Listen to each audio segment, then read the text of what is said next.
ये तस्वीरें आप देख रहे हैं विद्या प्रतिष्ठान ग्राउंड की, जहां पर कार्यक्रम की तैयारी पूरी कर ली गई है। एक बड़ा बीच में पंडाल बनाया गया है और यहीं पर अंतिम संस्कार होगा और वो लकड़ियां भी आपको दिख रही हैं। इसके अलावा 5 अन्य मंच बनाए गए हैं। इन मंचों में अजीत पवार के परिजन रहेंगे। इसके अलावा जो अलग पॉलिटिकल पार्टीज के लीडर्स अंतिम संस्कार में शामिल होने के लिए आएंगे, उनकी मौजूदगी रहेगी। लेकिन सुबह से ही जो तस्वीरें हम देख रहे हैं, बड़ी संख्या में अजीत पवार के समर्थक और उनकी पार्टी के कार्यकर्ताओं का जमावड़ा इस ग्राउंड के बाहर, इस मैदान के बाहर लगा हुआ है। और सोचिए, ये जो ग्राउंड जहां पर अजीत पवार का अंतिम संस्कार आज किया जाएगा, वो पंचतत्व में विलीन हो जाएंगे। इसका निर्माण भी उन्हीं के द्वारा कराया गया था। जिस अस्पताल में बारामती के अजीत पवार को रखा गया, उसके विकास का कार्य भी अजीत पवार ने ही किया। और जो कार्यकर्ता लगातार सुबह से उनके एक अंतिम दर्शनों के लिए पहुंच रहे हैं, उन्हें अंतिम बार देखने के लिए पहुंच रहे हैं, उनका रो रो कर बुरा हाल है। अस्पताल के बाहर, काठियावाड़ी में जो उनका घर है उसके बाहर, और जिस मैदान में उनका अंतिम संस्कार किया जाएगा उसके बाहर बड़ी संख्या में लोगों का जमावड़ा है, हुजूम है। और ये सभी लोग जब दादा को याद करते हैं, अजीत पवार को याद करते हैं, तो पता चलता है कि अजीत पवार का प्रभाव लोगों तक, जन जन तक कितना गहरा था।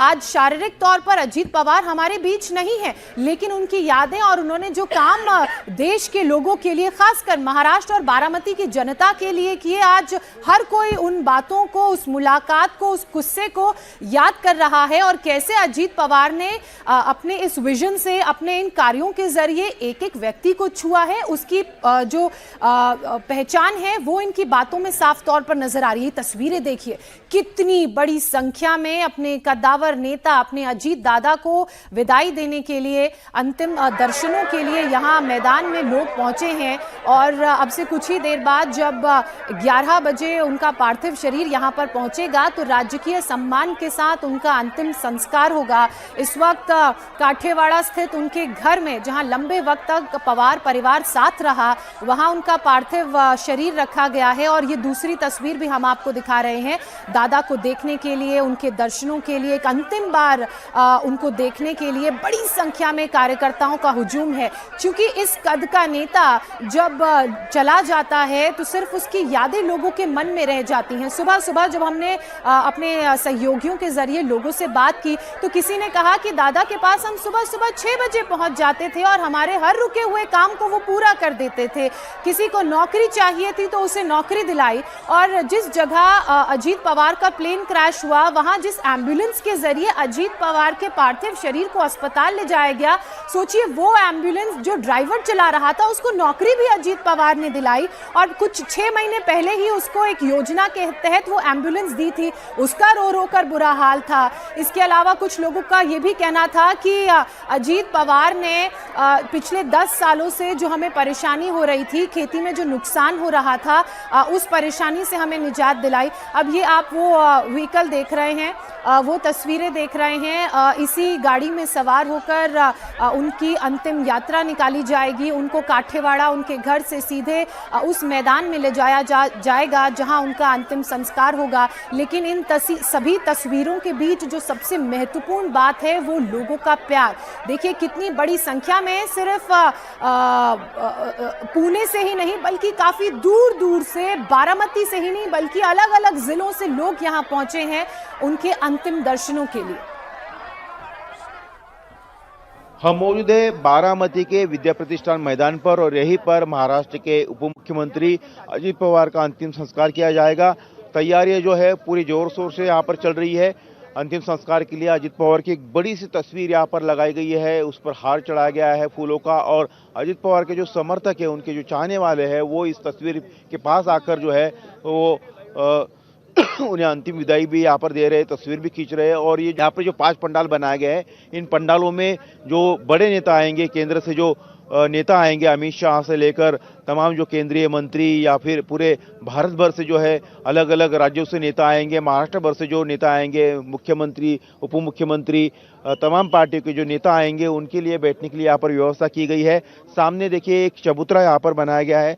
चबूतरे पर यहाँ पर उसको अभी फूलों से सजाया जा रहा है, और इसी चबूतरे के ऊपर जो है अजीत पवार के पार्थिव को रखा जाएगा अंतिम दर्शन के लिए महाराष्ट्र भर से नहीं पूरे भारत भर से उनके जो पार्टी के नेता है, उनके जो समर्थक है, उनके जो चाहने वाले हैं, वो इस मैदान पर आएंगे और यहीं पर जो है उनका अंतिम दर्शन भी कर पाएंगे। और उसके बाद यहाँ पर करीबन 11 बजे जो है उनका अंतिम संस्कार का विधि जो है वो यहाँ पर किया जाएगा। और इस वक्त आप देख पाएंगे कि यहाँ पर तैयारियां चल रही है। पुलिस का भी भारी बंदोबस्त जो है मैदान के अंदर और बाहर सभी तरफ लगाया गया है, क्योंकि भीड़ इतनी होगी यहाँ पर, लोगों को कोई दिक्कत ना हो, परेशानी ना हो, इसलिए बैरिकेडिंग जगह जगह की गई है ताकि जो लोग आएंगे उन्हें एक कतार में वो आए और फिर दर्शन करके वो चले जाए।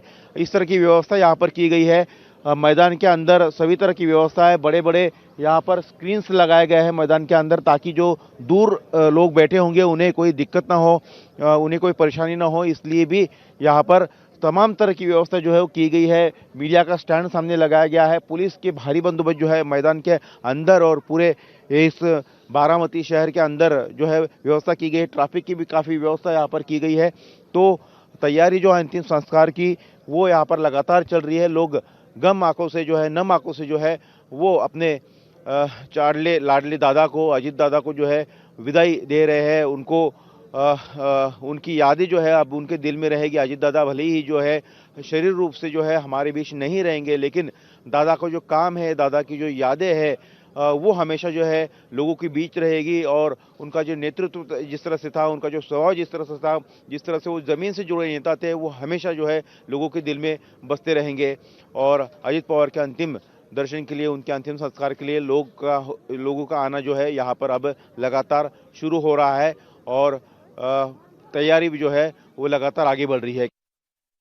देखिए, तैयारियां पूरी कर ली गई हैं। 5 पंडाल हैं, इसके अलावा एक चबूतरा है। ये जो पंडाल आप देख रहे हैं, यहाँ पर अजीत पवार के परिवार के लोग और जो दूसरे नेता उनके अंतिम संस्कार में शामिल होने के लिए पहुंचेंगे वो बैठेंगे। इसके अलावा जो पंडाल है वहाँ पर जो चबूतरा बनाया गया है, वहाँ पर उनके पार्थिव शरीर को एक अंतिम आखिरी दर्शनों के लिए रखा जाएगा, क्योंकि अजीत पवार की जो लोकप्रियता पुणे, बारामती और पूरे महाराष्ट्र में है, वो ये तस्वीरें बताने के लिए काफी हैं। बड़ी संख्या में दूर दूर से कार्यकर्ता, लोग, आम जन एक अंतिम दर्शनों के लिए पहुंच रहे हैं। और ऐसे में अंतिम दर्शनों के लिए इसी चबूतरे पर उनके पार्थिव शरीर को रखा जाएगा। बारी बारी से एक एक करके लोग दादा के दर्शन करेंगे और उसके बाद उन्हें पंच तत्व में विलीन किया जाएगा।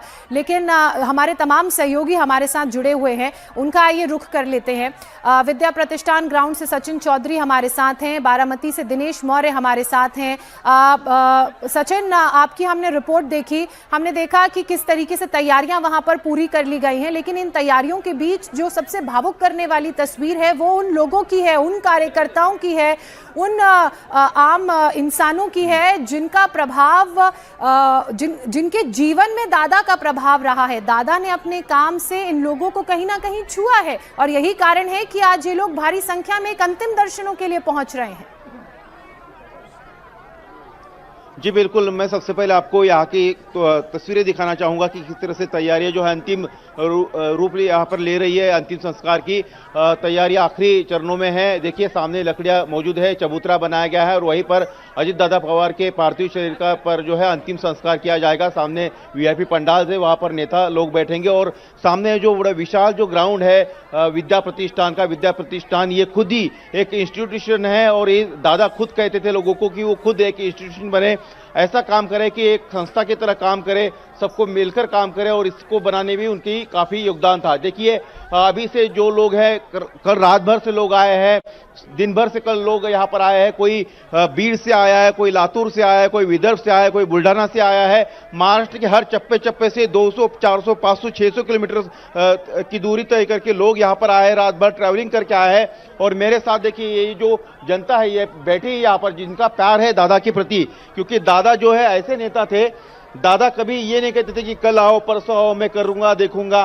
दादा मतलब ऑन द स्पॉट डिसीजन, कोई भी काम लेकर जाते थे तो दादा फट से काम करते थे। आप बताइए कि दादा को लेकर आपकी क्या है? आपका नाम क्या है, आप कहाँ से आए हैं पहले बताइए। मैं शिरूर तेल से आया हूँ।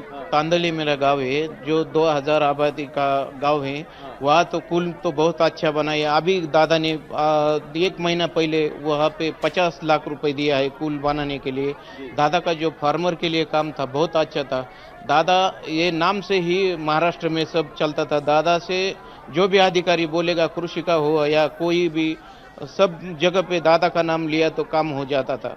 दादा के नाम से ही चलता था। अभी भी बारामती में जो इंस्टीट्यूट बन रहे हैं वहाँ से बहुत लोग लड़कियाँ लड़के जो मुफ्त में शिक्षण लेते हैं वो दादा की वजह से है। जो बड़े साहब है उन्होंने अच्छी तरह से काम किया कृषि के लिए, लेकिन दादा ने आगे वो बढ़ाया है। शरद पवार साहब के काम को आगे बढ़ाया। शरद पवार साहब के जो गुरु सिख उन्होंने राजनीति के, उन्हीं को आगे बढ़ा रहे हैं। जो न्यू शरद पवार साहब ने रखी उस पर अमल लाने का, उस पर जो है लोगों को न्याय दिलाने का काम जो है वो अजित पवार कर रहे हैं। आप बताइए, आप कहाँ से आए? मैं नासिक से आया हूँ, कलवन शहर से। हमारे यहाँ पे दादा ने बहुत कामों के लिए बहुत निधि दिया, विकास कामों के लिए। उनका फोकस हमेशा विकास के मुद्दे पे ही रहता था।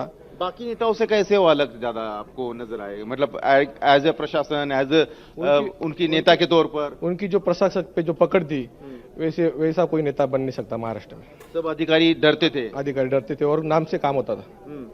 दादा जैसा, अजित दादा जैसा नेता महाराष्ट्र में वापस बन सकता। में एक छवि थी कि दादा ने, अजित दादा ने भेजा है, मतलब इसका काम होना चाहिए, काम और होता ही था। छोटा आदमी गया तो भी काम होता था। वापिस कभी डबल चक्कर मारने का काम नहीं था दादा के पास। देखिए, महाराष्ट्र में या सभी जगह पर एक कहावत होती है कि लाल जो फीतों में जो है फाइलें पड़ी रहती है और लोग जो है चक्कर काटते हैं मंत्रालय के। हमारे महाराष्ट्र में कहावत है कि लोग की जो है चप्पलें घिस जाती है मंत्रालय के चक्कर लगा कर, लेकिन काम नहीं होता। लेकिन लोग अजित दादा के पास जाते हैं तो फौरन काम हो जाता है। आप बताएं, आप कहाँ से आए? मैं विदर्भ चंद्रपुर ज्योति तालुका से आया हूँ। यहाँ से 1000 किलोमीटर, मतलब 1000 किलोमीटर से दूर। 1000 किलोमीटर। कल मालूमात हुई मैं पूना में था, तो वैसा ही जैसा मालूम हुआ तो कल से यहाँ हूँ मैं। और हमें बहुत दुख हुआ कि इस महाराष्ट्र का एक डैशिंग नेता चले गया और ऐसा नेता नहीं मिल सकता। दादा ने जो पकड़ बनाई, दादा का जो रुबाब था, वो रुबाबदार नेता अभी नहीं बनेगा। किस तरह का काम किया है आपके गांव के लिए, आपके लिए, आपके अपने? बहुत सारे लोगों के लिए अच्छा काम किया है। हमारे विदर्भ के लिए भी बहुत अच्छे से काम किया है दादा ने, और दादा के जैसे नहीं हो सकते, हम उस पर बात ज्यादा नहीं कर सकते। आप इधर से आए, देखिए अजित पवार पश्चिम महाराष्ट्र से आते हैं। ये कहा जाता था कि उनकी पार्टी पश्चिम महाराष्ट्र की पार्टी है, लेकिन ये चंद्रपुर मतलब 1000 किलोमीटर से लंबी दूरी तय करके आए हैं। वहां तक दादा का काम बिल्कुल, और इन लोगों की बातें बता रही हैं कि क्यों उन्हें राजा की संज्ञा दी गई, क्यों उन्हें बारामती के राजा के नाम से भी जाना जाता था, और क्यों उनका प्रभाव लोगों के जीवन में इतना गहरा है। अजित पवार के निधन के बाद उनके आखिरी दर्शनों के लिए बड़ी संख्या में लोगों का हुजूम जुटने लगा है, समर्थकों का हुजूम जुटने लगा है। लोग जब बात कर रहे हैं तो अपने आंसुओं को रोक नहीं पा रहे हैं, क्योंकि दुख का ये बड़ा वक्त है, संकट की ये बड़ी घड़ी है, और ऐसे में हर कोई जो उनको सुनने में आया या जो वो देख रहे हैं उस पर विश्वास नहीं कर पा रहे हैं। लेकिन अब कटु सत्य यही है कि अजीत पवार हमारे बीच नहीं है, लेकिन उनके कामों के जरिए, उनके प्रभाव के जरिए वो हमेशा लोगों के दिलों में जिंदा रहेंगे। मेरी जिंदगी भर साथ में जुड़ा हूँ। बारामती लोकसभा मतदार संघ का एक तालुका है जहाँ पर हमारे सुप्रिया थे खासदार है, और सबके ज़माने से मेरा पूरा परिवार उनके साथ जुड़ा है। एक ऐसा रिश्ता जो मैं बता नहीं पाऊँ, लेकिन हमारे घर का बहुत बड़ा आदमी चला गया, एक ऐसा सपोर्ट। मेरी खुद की वो दादा बोलो तो मेरी पहचान थी सर, आज साहब बोलो तो हमारी पहचान। एक ऐसा नेता जो मुसलमानों की बहुत मदद करता था, बहुत मदद करता था सर। आपकी किस तरीके से मदद की आपके परिवार की? आपको जो याद आता है इस वक्त, कोई काम आप लेके गए हो, घर परिवार का हो या किसी और का भी हो, दादा ने तुरंत कर दिया? मेरे लाइफ में मैंने खुद का काम नहीं लेके गया, जब भी ले गया समाज का काम लेके गया। मस्जिदों पर आपत्ति आती थी, लोग परमिशंस नहीं देते थे, और दादा के पास ऐसे सवेरे पहुंच जाते थे, गुस्सा करते थे। सोच ही नहीं सकते कि दादा हमारे बीच में नहीं है। विदाउट दादा पॉलिटिक्स हो ही नहीं सकता। Highly impossible.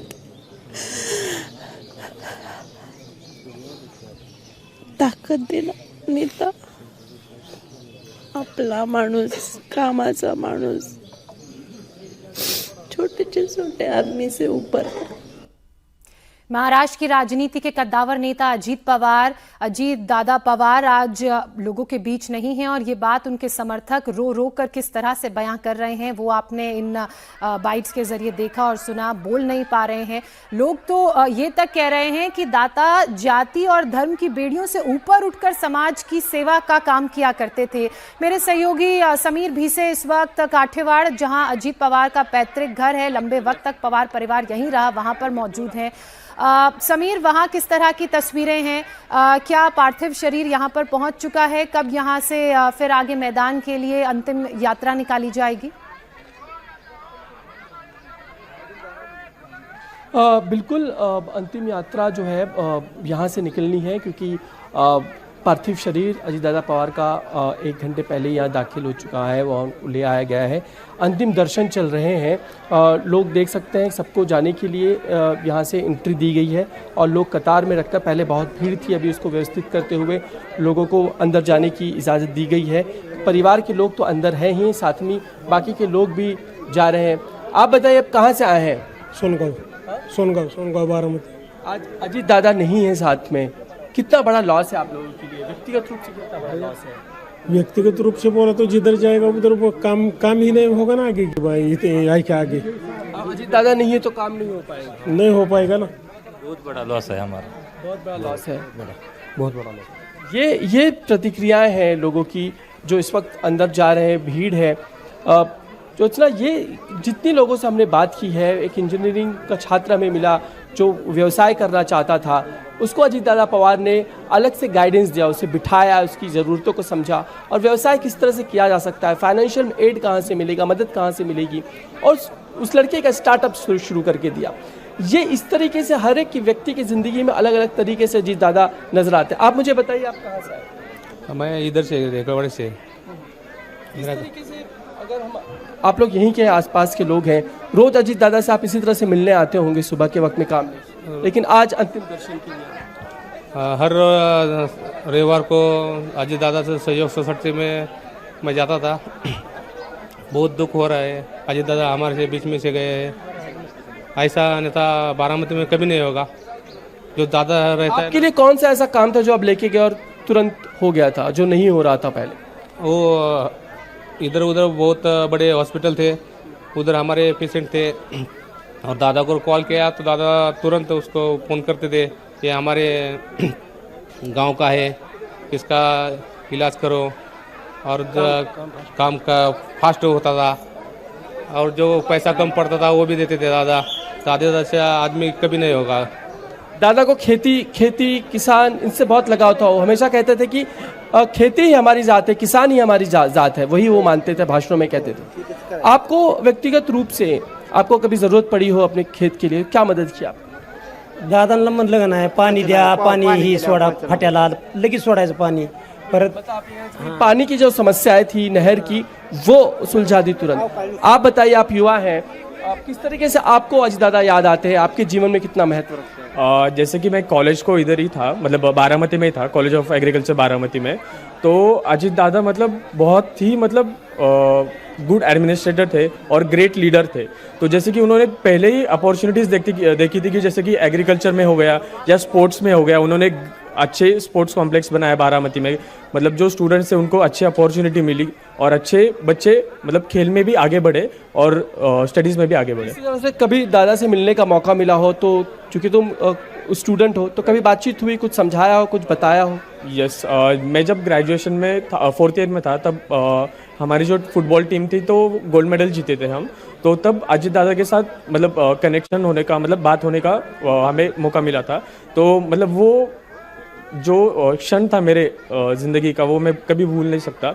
और हम उनको बहुत याद करते हैं। और मतलब ये कौन बहुत सी एक बात जो याद रहेगी कि दादा ने उस वक्त कही हो कि नहीं ये मंत्र हो सकता है जिंदगी का, अगर सक्सेस करना है, आगे बढ़ना समीर, है? मैं आपके पास वापस जैसे कि आऊंगी। ये हमें, तस्वीरें इस हमें वक्त ब्रॉन्ज मेडल प्रतिष्ठान मैदान की हमारे दर्शक देख रहे हैं, विद्या प्रतिष्ठान मैदान, जहां पर अब से कुछ ही देर बाद अजीत पवार का पार्थिव शरीर पहुंचेगा और यहीं अंतिम दर्शनों के बाद अंतिम संस्कार किया जाएगा। एनसीपी चीफ शरद पवार यहां पर पहुंच चुके हैं और एक एक करके परिवार के जो अन्य सदस्य हैं वो भी यहां पर पहुंचेंगे अंतिम दर्शनों के लिए और उसके बाद पंच तत्व में अजीत पवार विलीन हो जाएंगे। दिनेश का रुख कर लेते हैं, मेरे सहयोगी। दिनेश, देखिए हर कोई दादा को अपने अपने तरीके से याद कर रहा है, उनके साथ जुड़ी जो बातें हैं उन्हें साझा कर रहा है।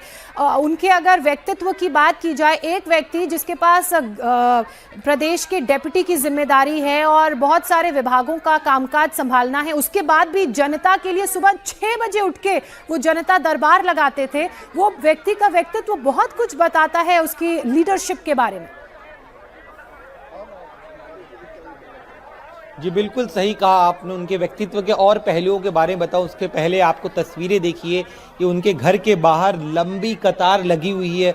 मुख्य सड़क जो करीब यहाँ से 1 किलोमीटर दूर है, वहाँ तक लोग खड़े हैं, लगातार कतारबंद तरीके से एक एक कर उनके घर में जा रहे हैं ताकि वो अपने चहीते नेता का दर्शन कर सके, क्योंकि इसी जगह पर वो अक्सर जनता दरबार लगाते थे, जनता की समस्याएं सुनते थे और उनका निवारण करते थे। और आज जब वो दिन है जो कार्यकर्ता कभी जनता दरबार में यहाँ पर आते थे, आज दुर्भाग्यवश उन्हें पार्थिव शरीर के दर्शनों के लिए यहाँ पर आना पड़ रहा। कुछ लोग हमारे साथ, उनसे बात करते हैं। आप मुझे बताइए जरा, दादा ने कई लोगों की मदद की, अलग अलग तरीके से मदद की। आप कहाँ से आए हैं? आपके जीवन में किस तरह से उन्होंने आपकी मदद की?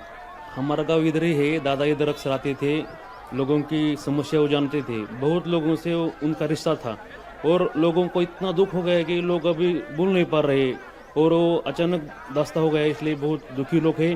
दादा ने सब लोगों का काम किया, गरीब का काम किया, शेतकरी का काम किया, छात्रों के लिए अच्छा काम किया, बहुत अच्छा काम किया था और लोग उनकी उन्हीं जन्म पर नहीं फिटेंगी और लोग रो रहे हैं गाँव में सब। स्वाभाविक, देखिए दादा के लिए रोना, आज हर एक गांव जो है बारामती का वो रो रहा है। आप मुझे बताइए क्या नाम है आपका, कहाँ से आप आए हैं? मैं सूरज भुले, मैं दादा का नेबर ही हूँ और दादा हम युवा जनरेशन के लिए बहुत बहुत बड़ा इंस्पिरेशन है। उनका काम जो था वो एकदम प्रिसाइजली काम था, जो भी काम करते थे एकदम सेंटीमीटर में वो देखते थे। कोई भी काम हो, सिविल वर्क हो, कोई भी गवर्नमेंट वर्क हो, उनको प्रिसाइजन बहुत लगता था। आपसे मैं जानना चाहूँगा, आप जिस तरह से, आप मैं समझ सकता हूँ बड़ा मुश्किल समय होगा आपके लिए, आपके लिए किस तरह से किसानों के लिए काफ़ी कुछ किया करते थे। आप मुझे बताइए आपके गांव में किस तरह से उन्होंने मदद की, किसानों की, महिलाओं की हेल्प किस तरह से? दादा सबकी मदद करते थे, किसानों की तो पहले मदद करते थे दादा। दादा जैसा नेतृत्व महाराष्ट्र का भी कभी नहीं मिलने वाला है, कभी और नहीं मिलेगा। आप बताइए आप कहाँ रहते हैं, कितने वर्षों से आप दादा को जानते हैं, क्या आपके भी जीवन में उन्होंने बदलाव लाया? मैं छोटे से बड़ा हो गया इधर। मेरा पिताजी इधर मुकदम थे, उनका नाम किशन नारायण फड़तरे, मेरा नाम शंकर किशन फड़तरे। मेरी खेती है, दादा ने दी है खेती 2 एकड़। अच्छा, 2 एकड़ खेती दी है, उसके बंद हुए ना राजू दादा ने। छोटे से बड़े इधर हम, बड़े भाई मेरा है, कल ट्रैक्टर चालू था इधर में साफ सफाई करने के वास्ते। दादा ने मेरे को काम को लगाया था शुगर फैक्ट्री में। 22 साल पहले उन्होंने आपको नौकरी लगाई? मैं 22 साल नौकरी करती। पहला इधर मेरा पिताजी है ना मुकादम थे, यानी कि क्या बोलते, दीवान जी बोलते। बहुत ईमानदारी से काम किया, हमको ट्रैक्टर दिया, खेती दिया। दादा के पिताजी थे, उनके आपस साहब पवार थे ना, उनके हाथ के नीचे काम किया। हम इतना छोटे थे। बचपन से ये जो है अजीत पवार जी के घर के, इनके पिताजी काम किया करते, उसके बाद इनके जीवन में किस तरह से बदलाव लाया। फिर मैं चाहूँगा एक बार आप यहाँ की तस्वीरें देखिए, किस तरह से लगातार जो उनके चाहने वाले हैं, जो उनको मानने वाले, उनके समर्थक है, उनकी भीड़ लगातार बढ़ती जा रही है। आप बिल्कुल, मैं आपको रोकना चाहूंगी। तस्वीरों में राज ठाकरे नजर आ रहे हैं, वो भी अंतिम श्रद्धांजलि देने के लिए, एक अंतिम दर्शन करने के लिए अजीत पवार के पहुंचे हैं। इसके अलावा कल हमने तस्वीरों में देखा प्रदेश के मुख्यमंत्री देवेंद्र फडणवीस इसके अलावा जो तमाम दूसरे राजनीतिक व्यक्ति हैं, पॉलिटिकल लीडर्स हैं, वो अंतिम दर्शनों के लिए पहुंचे थे। अब मन से चीफ राज ठाकरे को आप इन तस्वीरों में देख रहे हैं। इससे पहले उद्धव ठाकरे की भी तस्वीरें सामने आई थी। चाहे आम लोग हो, चाहे पॉलिटिकल लीडर्स हो, बियॉन्ड पार्टीज ही आज हर कोई अजीत पवार के अंतिम दर्शनों के लिए, उनकी इस अंतिम यात्रा में शामिल होने के लिए पहुंच रहा है। ये 4 तस्वीरें इस वक्त आपके टेलीविजन स्क्रीन पर हैं। जिस मैदान में अंतिम संस्कार अजीत पवार का किया जाएगा, वहां पर तैयारियां पूरी हो गई हैं। एक एक करके परिवार के लोग, पार्टी के जो दूसरे सदस्य हैं, कार्यकर्ता, समर्थक, उनके पहुंचने का सिलसिला शुरू हो चुका है। गृहमंत्री अमित शाह भी इस अंतिम संस्कार में शामिल होंगे। इसके अलावा दूसरी तस्वीर आप उस घर की देख रहे हैं जो अजीत पवार का पैतृक घर है काठियावाड़ में। यहाँ पर लंबे वक्त तक पवार परिवार साथ रहा और यहाँ भी लगातार उन्होंने जनता दरबार लगाया। सुबह 6 बजे से ही आम जनता के लिए उनके दरवाजे खुल जाते थे। उनकी समस्याओं का जो निपटारा है वो सुबह से ही शुरू हो जाता था। उसके बाद एक उस हुजूम की तस्वीर आप देख रहे हैं जिसके पास अजीत पवार से जुड़ी कहानी है। हर किसी व्यक्ति को अजीत पवार से जुड़ी कहानी बताते हुए ऐसा लग रहा है कि कितना गहरा प्रभाव हर उस अंतिम व्यक्ति तक अजीत पवार ने छोड़ा है कि आज हर किसी की आंखें नम है, हर कोई गमगीन है। हमारे सहयोगी दिनेश लगातार हमारे साथ बने हुए हैं। दिनेश, देखिए, जो व्यक्ति सुबह 5 बजे उठता हो, 6 बजे से लोगों के लिए अवेलेबल हो, उसके बाद दिन भर का व्यस्त शेड्यूल, और अगर किसी को भी अपना कोई प्रशासनिक काम करवाना है, एक फोन या दादा का नाम लेने से अगर काम हो जाता है तो वो दादा की कार्य कौशलता को दर्शाता है कि उनकी प्रशासन में पकड़ कितनी मजबूत है, उसे दर्शाता है। जी बिल्कुल सही कहा आपने। सत्ता के सर्वोच्च शिखर पर इतने वर्षों तक रहने के बावजूद भी जिस तरह का उनका कार्य रहा, यही वजह है कि आज जब दादा यहाँ पर इस दुनिया में नहीं रहे, तब इतनी बड़ी संख्या में उनके चाहने वाले, उनके समर्थक जो है वो यहाँ पर आ रहे हैं। ये चीज़ बताती है कि अगर कोई नेता सच्चे मन से समाज के लिए कार्य करना चाहता है तो वो अपने कार्य से न सिर्फ उनके दिलों में घर बनाता है बल्कि उनके जीवन में बदलाव भी लाता है। और ये जो समर्थकों की भीड़ है ये उसी की दिशा में इशारा करी। सर, आप बताइए, आप कहाँ से आए हैं, कितने वर्षों से आप दादा के संपर्क में थे, या क्या उनकी कहानी? हम यहाँ से ही हैं, नज़दीक का गाँव है। अभी दादा तो हमारे लिए सब कुछ थे। बारामती बहुत छोटा गांव था। अभी ये जो डेवलपमेंट हुआ है, अभी आप सब जो देख रहे हो बारामती, ये सब उनका किया धरा है, उनका बनाया हुआ है। तो हमारा जो है नेक्स्ट जो विजन था 20 ईयर्स 30 ईयर्स का, वो सब हमें कोलैप्स दिख रहा है। तो ये सिचुएशन सबके लिए, सब बारामती के लिए, सब आजू बाजू के लोगों के लिए,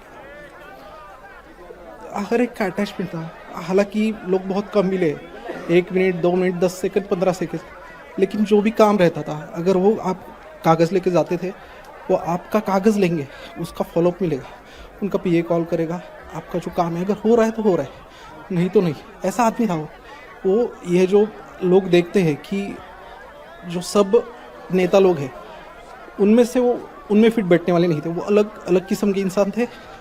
उनका विजन अलग था। आप बारामती में कहाँ पर भी देखो डेवलपमेंट, जो ग्रीनरी है, जो मैनेजमेंट है, नेक्स्ट लेवल था। He is like architect.